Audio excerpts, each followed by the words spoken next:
Hey friends, so welcome to DBC Thursday Night Live. I'm so excited to be your host tonight. I'm Tara Martin. We have Becky Schnekser on the show tonight. I'm super excited to have her. She always brings a lot of energy, and I can't wait to hear what you have to share tonight, Becky. Hey everybody. Yeah, it's so good to be here. I feel like between you and me, Tara, and then I'm sure everyone who's tuning in, it's just like it's a ball of excitement. It's like confetti shooting everywhere, confetti cannons, right? It's so fun. So fun. I love Thursday Night Lives. I love hanging out with our crew here. And then I love it when people comment on the playbacks too. So if you're watching this on the playback, your comments are equally as amazing. And we go back and read them all the time. So please do share who you are. You're joining us from where. Hey, Dawn, welcome. And maybe share something exciting. Hey, Dave, welcome. Something exciting that's happening this week or coming up soon that you're looking forward to, anything you would like to share. But remember, every single comment over in our comment section, both tonight and tomorrow morning, will enter you to win an Expedition Science book. And who doesn't want to win a book tonight? So a free one. Becky, so I know that you do so many incredible things. You're an educator, you are working your tail off. You're probably really ready for Christmas break. I just would love for you to formally introduce yourself, tell a little bit about you, what you're interested in, and just give our audience a little glimpse into the Becky life. Yeah, well, hello everyone. I am Becky Schnekser. I am an elementary educator. I've been teaching for 16 years. I can't believe that. Like that's a substantial amount of time. I can't believe I've been teaching that long, but I've been teaching for 16 years and counting. I'm still in the classroom. I'm also a field scientist, so I do research around the world in the field with other scientists, and I bring that to classrooms. I just with a team opened a new school this year locally, which has been such an adventure, learning a whole lot. But I wrote a book called Expedition Science, and it's all about bringing science, elevating science, especially at the elementary level, to where it should be, right? Science is exciting. We're all scientists, whether you believe it yet or not. Check out the book, because I think once you read it, or once you even get into the first couple of pages, you'll realize, oh my gosh, I am a scientist, and so are all of my learners. We're all natural scientists. So that's a little bit about me. I'm a little bit energetic about education and science in particular, and I'm just here to hang out with all of you. I'm super excited. Well, we are so excited that you're here. And yes, Expedition Science is an incredible read. I love it. And even if, even if you're thinking, I only teach science like part of the time, I teach social studies part of the time, I don't know if that book would really work for me. Oh, it's so amazing. And like Becky said, science is everywhere and we're all scientists. I mean, if you think about it, you've encountered science all day today. All day. Hands down. Whoa, I'm like flipping my strings up. Hands down, that has happened to you today. Like in everything that we do, we're experiencing science. So why not make it a part of everything you do in education? I feel like this book is just so great at bringing that out, how to integrate this in, how to integrate science or learning, and reminding students that they are scientists all the time. And I think that's what I love so much about your book. Plus, I think the energy that you're feeling from Becky right now, you totally feel it in the book. And it's so amazing to be able to read like that, because it just keeps you flipping the pages and trying something new. So I love that. Yeah, it was so much fun to write. I share it, I call it a work of heart, because that's really what this is, right? It's all of my experiences. I share experiences of my friends that also are educators and not science educators, but if we're really all educators, first of all, are science educators. We're all, even if you are just a math teacher, just social studies, whatever, good teaching is teaching across subjects. You're teaching everything all together at one point, and that in itself is science. The fact that you're breathing right now is science. This technology that we're on, that's science. Me sitting in this chair, not falling out, or falling out of the chair. That's all science. And so if you can tag into that, and it's so powerful for students and just energizing them through their everyday experience. So just that's what you see in the book. It's every chapter starts with a story. So you're either transplanted with me in the Peruvian Amazon, or you're transplanted into my classroom, or you're transplanted somewhere around the world to get a little taste of what happens. And then I help you understand like how that happened, or how to bring this to life in your situation, because you don't have to be me.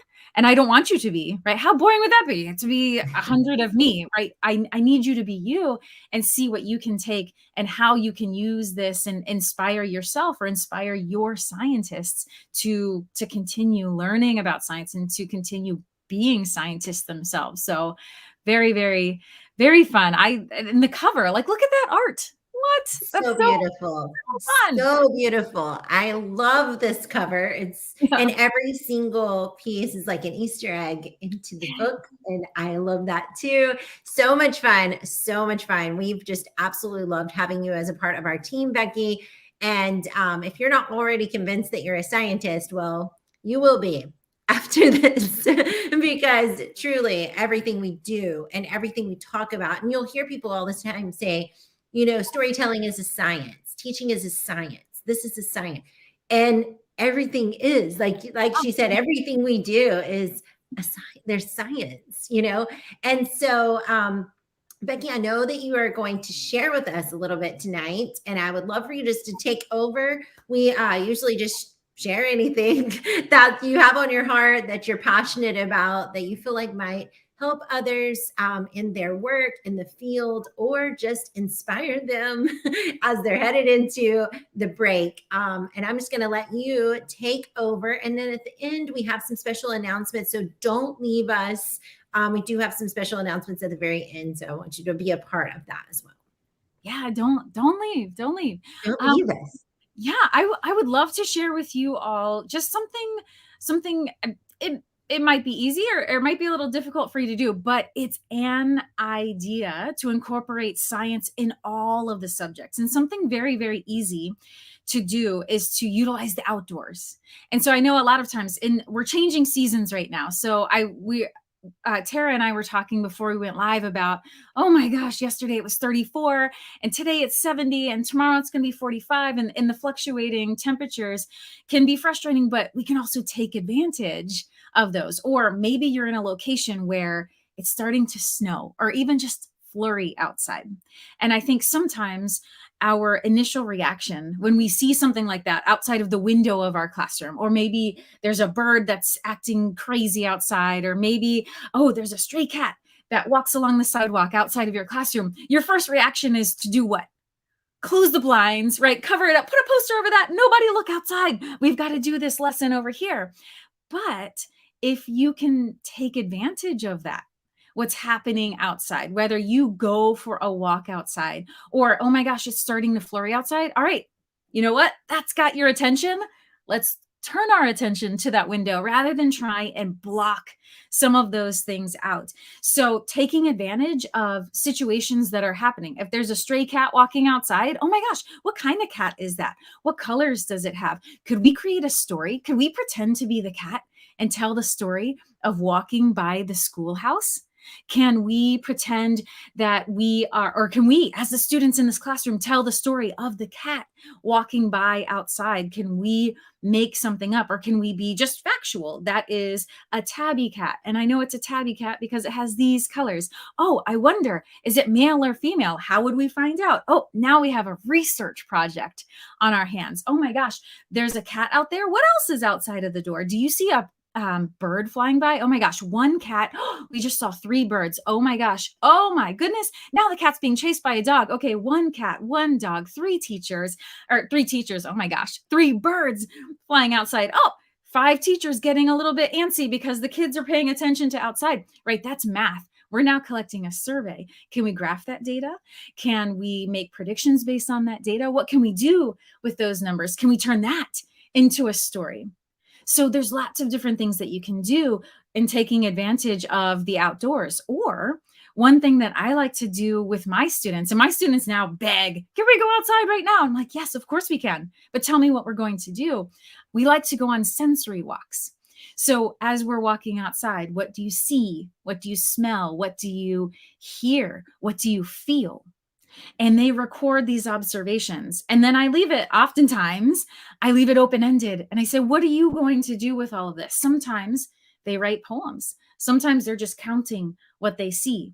Sometimes we come back into the building and they write a story, a descriptive narrative about that experience of walking outside.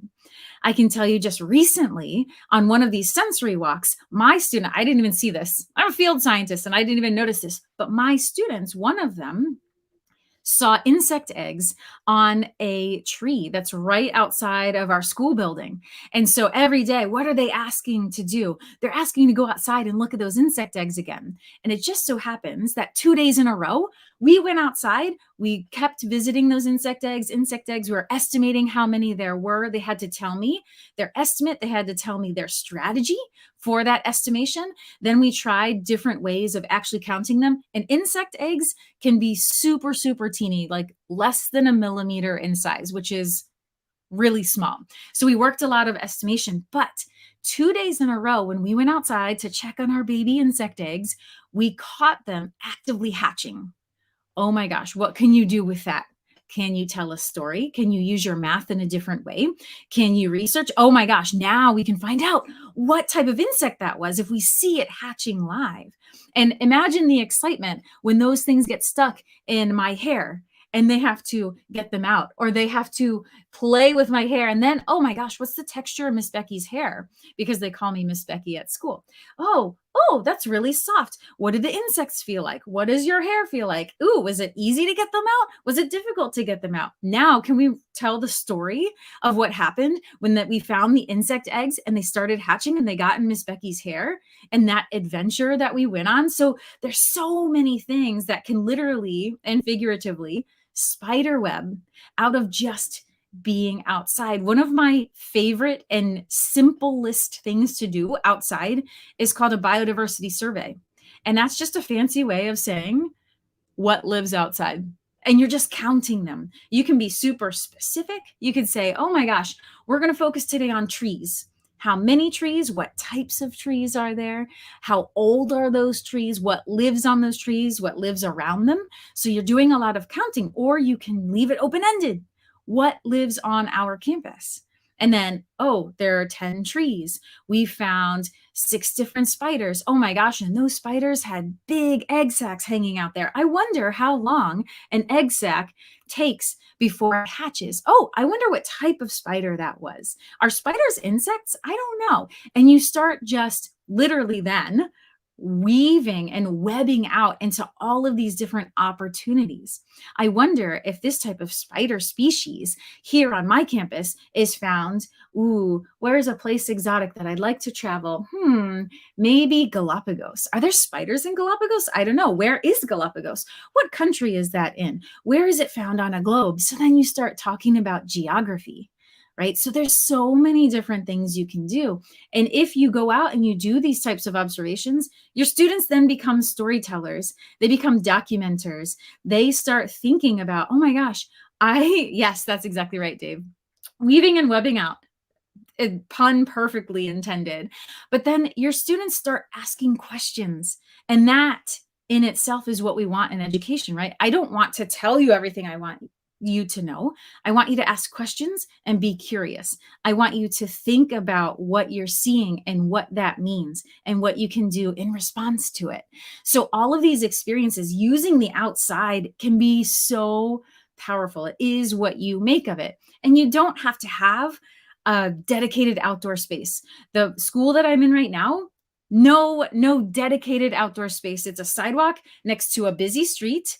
And it's a city block. I teach in a very urban setting right now. So we do have a little bit of green space, grass, and we have trees, but there's so much that we can and have observed just in this little teeny tiny space of grass and a few trees. They've even found bagworm moths, which are super, super cool caterpillars that create a cocoon that looks like a pine cone, but it's not a pine cone, but it looks really, really cool. And we started counting those too. But bagworm moths, you should Google them. They look incredible. And they grow on trees, they grow on bushes, they even grow on metal fences. So we actually counted recently on one of our walks how many we saw on a tree, and we saw 12. Along the metal fence, we saw 15.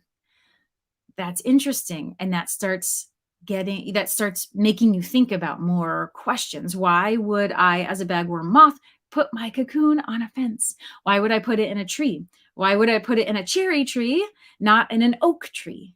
And so we can make these observations. Or what type of trees are they in? What type of bushes are they in? And then your students, you can start writing. If I were a bagworm moth, where would I put my cocoon? And so you start getting an idea of what they're thinking. What are they making of those observations? And where's their creative thinking taking them?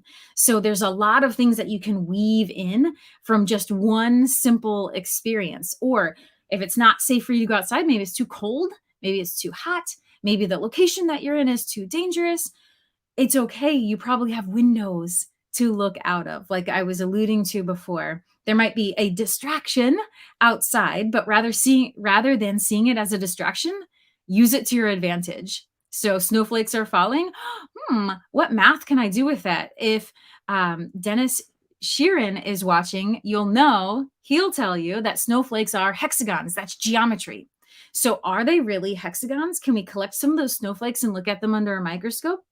Can we pull out all the geometric shapes that we have to study in whatever grade level that you're teaching and figure out, oh my gosh, what if snowflakes were triangles? What if they were circles? What if they were something else? There's lots of ways that you can go about that and tag in creatively to your content, even if something distracting is happening outside. You just have to think a little bit differently. Take that distraction and use it. You don't need your hook, right? We're all pirates. We don't need a hook. That's already been the hook. The nature has provided the hook for you. What you do with that hook is up to you. So I challenge you. Well, it's Thursday, tomorrow's Friday, but I challenge you in the next 3 days that you have school. Maybe tomorrow's your last day of school before winter break.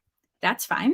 Then you can pick up with this in January when you come back. I challenge you to find one way that you can use the outdoors in your class, whether you physically go outside or you peek through a window, or I'll do you even one better. There are live streams online. Explore.org has live stream videos around the world of outdoor locations that you can use with your students.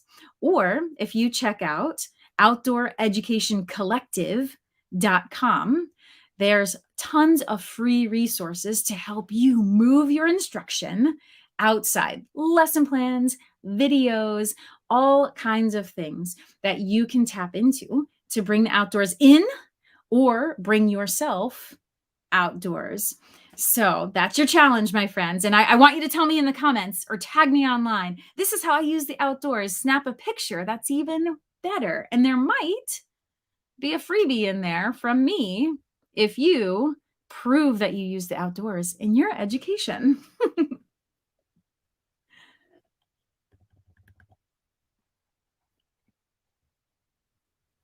Oh, Tara, I'm not sure that we can hear you. Sorry about that.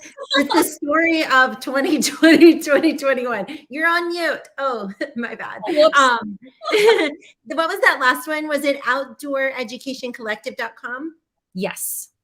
Okay, perfect. I'll put it over in the comments section too for you guys. That was awesome. So much fun. So many connections, so many ways. I love it. We already have a winner. She's already wanting to share with her teachers tomorrow. Yes. We love you. And there's so many ways to incorporate science. And that is what, to me, is the beauty about Becky, but also about this book, Expedition Science. So one of you is going to win this book. You'll find the winner either in the DMs, I'll DM you, or I'll put it in the comments. I do both ways, just depends. But tomorrow, we'll give everyone a chance to watch it on the playback too. super exciting. Do check out those sites too if you're needing some, like Becky said, if you can't get outside and you don't have a window, access to any kind of windows in your school, I guess there maybe are schools like that. Then you can check out one of these sites and maybe incorporate the beautiful nature, the science that nature has provided for us, and how we can incorporate it right into our learning. So yes, so much fun. And Becky, I know that they are going to want to connect with you. So just a moment, hold that, because we do want to collect your all of your different places that they can connect with you. And if you are not connected with Becky, you really need to, because she does travel all around the world, and she is a true, like, she's out doing expeditions. Like, she doesn't just teach this stuff, but she really does these cool expeditions and ice glaciers and all kinds of cool stuff.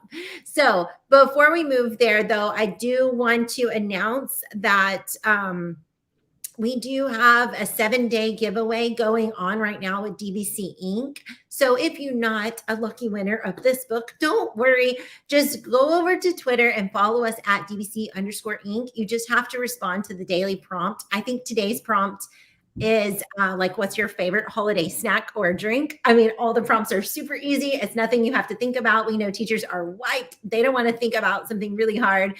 And we don't want you to either. We just want to give out some free gifts. And so we have some wrapped gifts, and you can imagine what they might be being a publishing company, that will be delivered to your door. We will get your mailing address, and 2 winners are chosen every single day for the next 7 days, which started yesterday.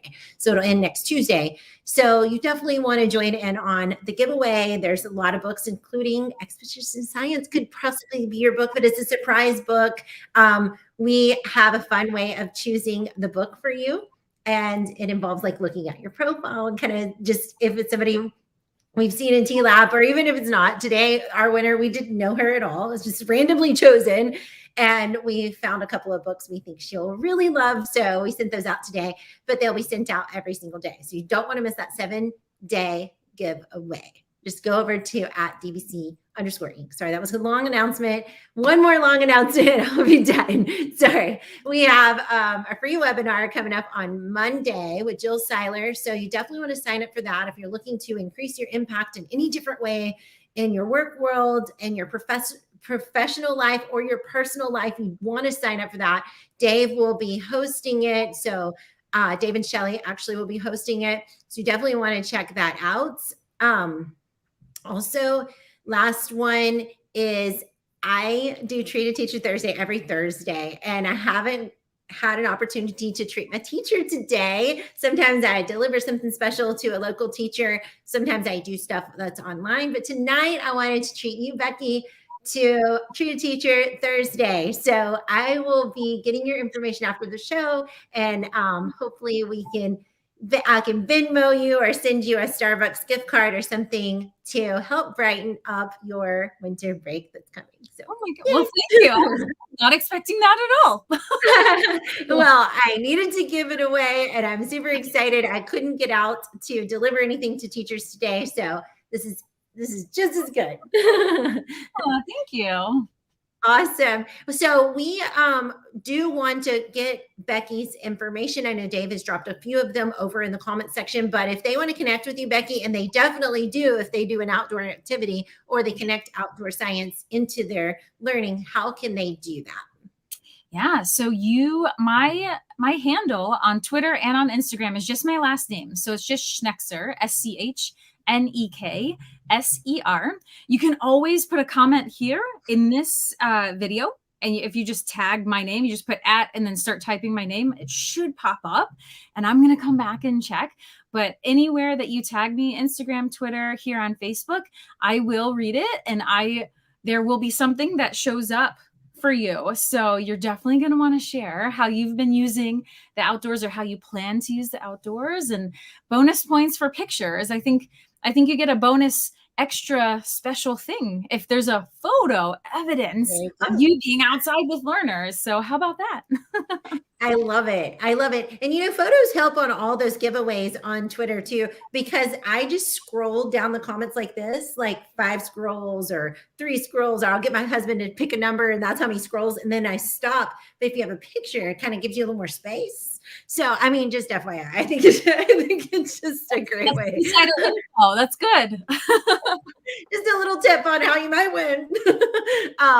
Awesome. Well, thank you so much for sharing tonight, Becky. This was so much fun. We had so much fun. And I see some people already in the comments talking about how they're going to incorporate outdoor education into their learning setting. And I'm so excited about that. Remember, one of you is going to win Expedition Science. We cannot wait to hear what you think about that. But in the meantime, do check out all of the social media links that Dave has dropped over in the comments section. Also check out Expedition Science. You can click the link above or below this video, depending on where you're watching it, and join our giveaways and our fun webinars, because you just can't go wrong. Everything's free that I mentioned tonight. And so it's just a matter of giving up a little bit of your time and hopefully winning a prize. So thanks, everyone. Have a fantastic evening. Thank you, Becky. Yeah, thank you. Bye, everybody.